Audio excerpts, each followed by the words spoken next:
This is Mitchel Zoler reporting for Global Medical News Network. Cardiothoracic surgeon Robert Kramer reported his findings on the impact of delaying cardiac surgery by days or weeks after coronary catheterization compared with operating soon after catheterization.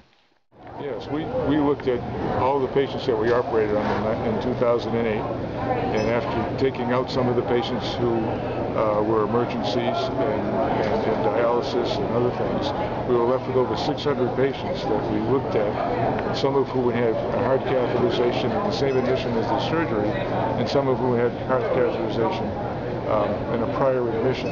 We found a striking difference in the incidence of acute kidney injury. Those who had the hospitalization separately, only a third of those patients had acute kidney injury, as opposed to over half of them in the group where they had the cath and the surgery of the same admission. And the significance of that is the acute kidney injury is known to be correlated with patient survival over the years subsequent to their surgery, correct? Absolutely. We've done a number of analyses in our database that has shown that the long-term survival is compromised when the patient has a small rise in the creatinine after cardiac surgery.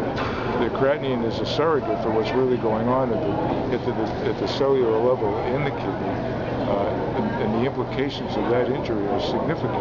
As a matter of fact, when we looked at patients over 5 years, we found almost a 15% difference in survival between those patients who had acute kidney injury post-operative cardiac surgery and those who didn't. Yes, and so the message seems to be from these data, although it's somewhat preliminary in that it's from a single center so far, but that if it's possible, if medically possible for the patient to delay the surgery following the cath by a few days or weeks even, then that should lead to better survival in patients.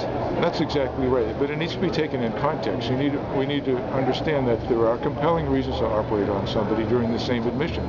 They may have had a recent heart attack, they may have very tight, they may have a life-threatening anatomy, they may have an acute syndrome that really does mandate surgery during the same admission. So in balance, it's better to have the operation in those patients.